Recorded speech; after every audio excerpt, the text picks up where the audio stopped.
Hello guys, আজকে আমি আর আমার বর চলে এসেছি রামতরকের হোলির মেলা দেখতে। তো আমার মতো তোমরা কে কে হোলির মেলা দেখতে এসেছিলে কমেন্ট করে জানাবে। চলো এবার মেলাতে ঢুকা যাক। গাইস, রামতরকের মেলাতে ভিড় দেখো, শুধু গেটের মুখ থেকেই এত ভিড় যে ঢুকা যাচ্ছে না ভেতর।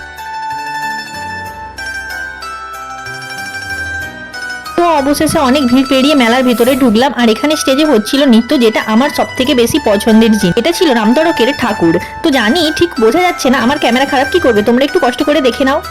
ঠাকুর দেখা হলো, এবার এসেছি বোতল কিনতে। এই বোতলটা কিনেছি, আমার খুবই ভালো লেগেছে, তাই এসেছি। আর আমরা মেয়েরা ফুচকা খাবো না, এটা তো হতেই পারে না। তো চলো ফুচকা খাওয়া যাক। খাওয়া শেষ করে চলে এসেছি চটপটি খেতে। আমার মেলায় খেয়েও বসালো না, বরের টাকা ধ্বংস করার জন্য চলে গেছিলাম চা গ্রামে। অর্ডার করেছিলাম এই চিকেন সিঙ্গাড়া আর চিকেন পকোড়াগুলো। চিকেন সিঙ্গাড়াগুলো ছিল পুরো ফালতু খেতে। कैसे कैसे लोग रहते हैं यार यहाँ पर। আর অর্ডার করেছিলাম চাটা মোটামুটি ঠিকই ছিল খেতে। বরের টাকা ধ্বংস করে তখনও আমার শান্তি হয়নি, তাই আবার পুনরায় মেলাতে ফিরে এলাম। এসেই দেখলাম আমার পছন্দের খাবার, তাই কিনে নিলাম। বাড়ি আসার সময় কিনেছিলাম জিলাপি। আমার বরের এত টাকা খরচা করাতে আমার বরের খুব গরম লেগে গেছিল, তাই সে চলে গেছিল আমুলের আইসক্রিম কিনতে।